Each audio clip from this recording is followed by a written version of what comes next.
എബ്രായ ലേഖനം 11-ാം അധ്യായം കഴിഞ്ഞ ഏതാനും ആഴ്ചകളായി വിചിന്തനം ചെയ്തുകൊണ്ടിരിക്കുകയാണ്. ആ അധ്യായത്തിൻ്റെ അവസാന ഭാഗത്തേക്ക് നാം വരികയാണ്. ഇന്ന് പകൽക്കാലത്തെ അല്പസമയത്തെ ചിന്തയ്ക്കായി നമുക്ക് അതിൻ്റെ 38-ാമത്തെ വാക്യം വായിക്കാം. അതാണ് ഓക്കെ, വായിച്ചോളൂ. കാടുകളിലും മലകളിലും ഗുഹകളിലും ഭൂമിയുടെ പിളർപ്പുകളിലും ഉഴന്നു വലഞ്ഞു. ലോകം അവർക്ക് യോഗ്യമായിരുന്നില്ല. ആമേൻ. ലോകം അവർക്ക് യോഗ്യമായിരുന്നില്ല. നമുക്ക് 33 മുതലുള്ള വാക്യങ്ങൾ വായിക്കാം. അപ്പോൾ അതിന്റെ പശ്ചാത്തല ഭാഗം കൂടെ നമുക്ക്. ബലഹീനതയിൽ ശക്തി പ്രാപിച്ചു, യുദ്ധത്തിൽ വീരന്മാരായി തീർന്നു, അന്യന്മാരുടെ സൈന്യങ്ങളെ ഓടിച്ചു. സ്ത്രീകൾക്ക് തങ്ങളുടെ മരിച്ചവരെ ഉയർത്തെഴുന്നേൽപ്പിനാൽ തിരികെ കിട്ടി. മറ്റു ചിലർ ഏറ്റവും നല്ലൊരു ഉയർത്തെഴുന്നേൽപ്പ് ലഭിക്കേണ്ടതിന് ഉദാഹരണം കൈക്കൊള്ളാതെ വേദ്യമേറ്റു. വേറെ ചിലർ പരിഹാസം, ചമ്മട്ടി, ചങ്ങല, തടവ് ഇവയാലുള്ള പരീക്ഷ അനുഭവിച്ചു. കല്ലേറേറ്റു, ഈർച്ചവാളാൽ അറുക്കപ്പെട്ടു, പരീക്ഷിക്കപ്പെട്ടു, വാളാൽ കൊല്ലപ്പെട്ടു. ജടയാടുകളെയും കോലാടുകളുടെയും തോൽ ധരിച്ചു. ബുദ്ധിമുട്ടും ഉപദ്രവവും കഷ്ടവും സഹിച്ചു. കാടുകളിലും മലകളിലും ഗുഹകളിലും ഭൂമിയുടെ പിളർപ്പുകളിലും ഉഴന്നു വലഞ്ഞു. ലോകം അവർക്ക് യോഗ്യമായിരുന്നില്ല. ലോകം അവർക്ക് യോഗ്യമായിരുന്നില്ല. പഴയ നിയമ വിശുദ്ധന്മാരായ ഏതാനും പേരുടെ പേരുകൾ സവിശേഷമായി പരാമർശിച്ചതിന് ശേഷം അവര് ദൈവനാമ മഹത്വത്തിനായി ചെയ്ത പ്രവർത്തികൾ വിവരിച്ചതിന് ശേഷം അത് ഹേതുവായി അവർ അനുഭവിക്കേണ്ടി വന്ന കഷ്ടനഷ്ടങ്ങൾ വിശദീകരിച്ചതിന് ശേഷം നമ്മൾ വായിച്ച ആ 38-ാം വാക്യത്തിന്റെ അവസാന ഭാഗം പറയുന്നത് ലോകം അവർക്ക് യോഗ്യമായിരുന്നു. ആമേൻ. ഇന്ന് പോൽക്കാലം നമ്മൾ അല്പസമയം വിചിന്തനം ചെയ്യാൻ പോകുന്നത് ആ വേദഭാഗമാണ്. ലോകം അവർക്ക് യോഗ്യമായിരുന്നു. നമ്മുടെ വാഴ്ത്തപ്പെട്ടവനായ കർത്താവ് ഈ ലോകത്തെക്കുറിച്ചും ഈ ലോകത്തിലെ നമ്മുടെ ജീവിതാനുഭവങ്ങളെക്കുറിച്ചും ഏതാനും പ്രസ്താവനകൾ നടത്തിയിട്ടുണ്ട്. ഇന്ന് പോൽക്കാലം നമുക്ക് അല്പസമയം ആ പ്രസ്താവനയിലേക്ക് നമ്മുടെ ചിന്തയെ തിരിക്കാം. തീർച്ചയായും ഈ വേദഭാഗം വായിക്കുമ്പോൾ ഇതുമായി നമുക്ക് കാര്യമായ രീതിയിൽ അനുരൂപപ്പെടുവാൻ സാധ്യമല്ല. കാരണം നമ്മളിൽ ആരും തന്നെ 100% ആളുകളും ഇതുപോലെയുള്ള ജീവിതാനുഭവങ്ങളിൽ കൂടെ വിശേഷിച്ച് വിശ്വാസത്തോടുള്ള ബന്ധത്തിൽ കടന്നുപോയിട്ടുണ്ട് എന്ന് പറയുവാൻ സാധ്യമല്ല.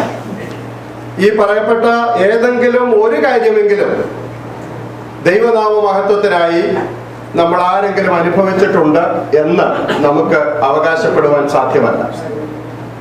എന്നാലും നമുക്കൊരു കാര്യം അറിയാം, ഈ ലോകം മുകൾ പറയപ്പെട്ട വിശുദ്ധന്മാർക്ക് യോഗ്യമല്ലാതിരുന്നത് പോലെ ഈ ലോകം നമുക്കും യോഗ്യമല്ല. എന്തുകൊണ്ട് ഈ ലോകം എന്തുകൊണ്ട് നമുക്ക് യോഗ്യമല്ല? അല്ലെങ്കിൽ എന്താണ് ഈ ലോകത്തിന്റെ പ്രത്യേകത?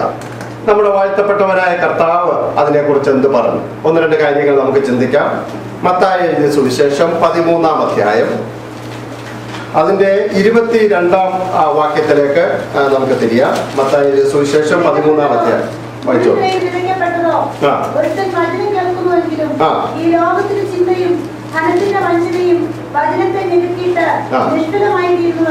നോക്കൂ, ഈ ലോകത്തിന്റെ ഒരു പ്രത്യേകത അവിടെ രേഖപ്പെടുത്തിയിരിക്കുന്നത്, ഈ ലോകത്തിന് അതിൻ്റെതായ ഒരു ചിന്താധാരയുണ്ട്. ദൈവമക്കൾക്ക് യോഗ്യമായ ഒരു ചിന്താധാരയല്ല ഈ ലോകത്തിൻ്റെത്. കർത്താവ് പറഞ്ഞത്, വിതയ്ക്കുന്നവന്റെ ഉപമ പറഞ്ഞതിന്റെ അവസാന ഭാഗത്താണ് നമ്മുടെ വാഴ്ത്തപ്പെട്ടവനായ കർത്താവ് അത് പറയുവാനിടയായി തീർന്നത്. അവിടെ തന്നെ സൂചിപ്പിച്ച ഇതാണ്, 4 വ്യത്യസ്ത നിലങ്ങളിൽ വീഴുന്ന വിത്തുകളെ കുറിച്ചാണ് അവിടെ രേഖപ്പെടുത്തിയിരിക്കുന്നത്.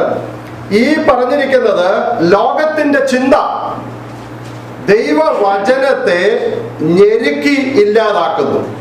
ആ ലോകത്തിന്റെ ചിന്തയോട് ചേർത്ത് പറഞ്ഞിരിക്കുന്ന ഒരു കാര്യമുണ്ട്. അത് ധനത്തെക്കുറിച്ചുള്ള അമിതമായ ചിന്ത അല്ലെങ്കിൽ ആഗ്രഹം എന്നുള്ളതാണ്. ലോകത്തിന്റെ ചിന്തയും ധനത്തിന്റെ വഞ്ചനയും.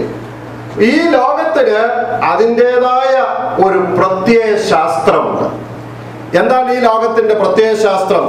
ഈ ലോകത്തിന്റെ പ്രത്യയ ശാസ്ത്രമാണ് മെറ്റീരിയലിസം എന്ന് പറയുന്നത്. നമ്മുടെ വാഴ്ത്തപ്പെട്ടവനായ കർത്താവ് ഈ മെറ്റീരിയലിസത്തോട് വളരെ വിയോജിപ്പുള്ള ഒരാളായിരുന്നു. ആ കാലഘട്ടത്തിൽ തന്നെ പറഞ്ഞിട്ടുണ്ട്, നമുക്കുള്ള വസ്തുവകകളോ സാധന സാമഗ്രികളോ അല്ല നമുക്ക് സന്തോഷം പകരുന്നത്. ഈ ലോകത്തിൽ ഈ കാലഘട്ടത്തെ കുറിച്ച് നമ്മൾ വിചാരിച്ചാൽ വാങ്ങിച്ചാലും തീരാത്ത പോലുള്ള വസ്തുവകകളുണ്ട് കടകളിൽ. നമ്മളൊരു കടയിൽ കയറിയാൽ കഴിഞ്ഞ ഒരു വർഷമോ അല്ലെങ്കിൽ 6 മാസം മുമ്പോ നമ്മൾ കണ്ടിട്ടില്ലാത്ത പുതിയൊരു ഉപകരണം അല്ലെങ്കിൽ നിലവിലുള്ള ഒരു ഉപകരണം തന്നെ കുറച്ചുകൂടെ മെച്ചപ്പെട്ട രീതിയിൽ അവതരിപ്പിച്ചിരിക്കുന്നത് നമുക്ക് കാണുവാൻ കഴിയും. ഏതെല്ലാം തരത്തിലുള്ള സാധന സാമഗ്രികളാണ് ഇന്ന് ആളുകൾ വാങ്ങിച്ചു കൂട്ടുന്നത്. എത്രത്തോളം എനിക്കുണ്ടോ അത്രത്തോളം എൻ്റെ ജീവിതം സുരക്ഷിതമാണ്. എത്രത്തോളം എനിക്കുണ്ടോ അത്രത്തോളം ഞാൻ സമ്പന്നനാണ്. എത്രത്തോളം എനിക്കുണ്ടോ അത്രത്തോളം എനിക്ക് സന്തോഷമാണ്. അതാണ് മെറ്റീരിയലിസത്തിന്റെ തത്വശാസ്ത്രം എന്ന് പറയുന്നത്. എന്നാൽ കർത്താവ് നമ്മെ പഠിപ്പിച്ചൊരു പാഠമുണ്ട്. അതിതാണ്, മുമ്പൊരിക്കൽ സൂചിപ്പിച്ചിട്ടുള്ളത്, ഉള്ളത് കൊണ്ട് തൃപ്തിപ്പെടുകയും അങ്ങനെയുള്ളവരെ ധനത്തിന്റെ വഞ്ചന കീഴ്പ്പെടുത്തുകയില്ല. എന്തുകൊണ്ട് ഈ പറയപ്പെട്ട പഴയ നിയമ വിശുദ്ധന്മാർക്ക് ലോകം യോഗ്യമായിരുന്നില്ല എന്ന് പറഞ്ഞാൽ, അവർ ലോകത്തിന്റെ ചിന്തയ്ക്കനുസരിച്ച് ജീവിച്ചവരല്ല, അവർ ലോകത്തിന്റെ ആലോചനയ്ക്കനുസരിച്ച് ജീവിച്ചവരല്ല, അവർ ലോകത്തിന്റെ ഒഴുക്കിനനുസരിച്ച് നീന്തിപ്പോയവരല്ല. അതിനപ്പുറത്ത് അതിന് വ്യത്യസ്തമായ ഒന്നുണ്ട് എന്നുള്ള പ്ലാക്കാർഡ് ഉയർത്തിപ്പിടിച്ചവരാണ് ഈ പഴയ നിയമ ഭക്തന്മാർ. അതുകൊണ്ട് ലോകം അവർക്ക് യോഗ്യമായിരുന്നില്ല.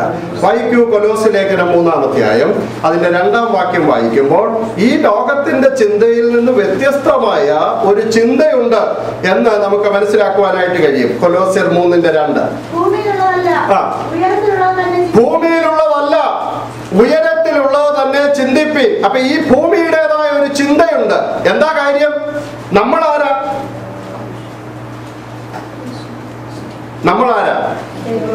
അല്ല, ഭൂമിയാണ്. നമ്മള് ഭൂമിയാണ്.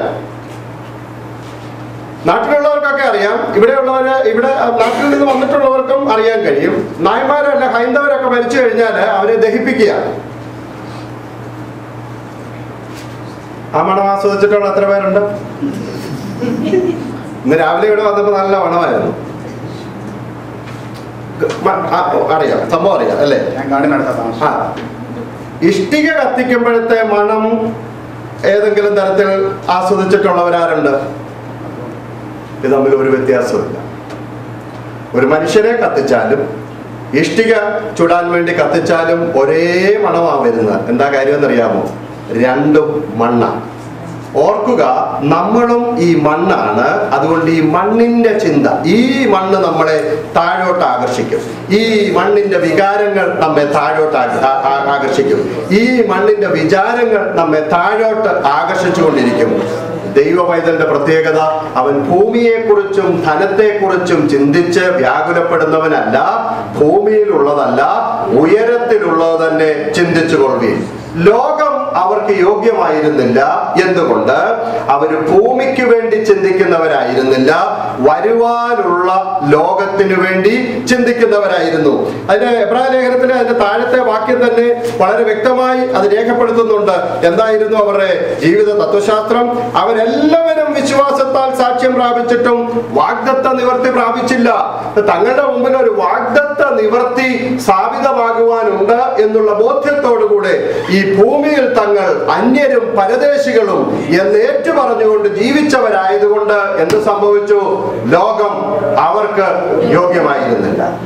ഈ ലോകം നിനക്ക് യോഗ്യമാണെന്ന് നിനക്ക് തോന്നുന്നെങ്കിൽ നിന്റെ ആത്മീക ജീവിതത്തിന് ഗൗരവമായ തകരാർ സംഭവിച്ചിട്ടുണ്ട്. ഈ ലോകം എനിക്ക് അനുകൂലമാണ്, അനുയോജ്യമാണ് എന്നൊരാൾക്ക് തോന്നുന്നുവെങ്കിൽ തീർച്ചയായും നിന്റെ ആത്മീക ജീവിതം നീ ശോധന ചെയ്യേണ്ട കാലം കഴിഞ്ഞിരിക്കുന്നു. എന്തുകൊണ്ട് നമുക്ക്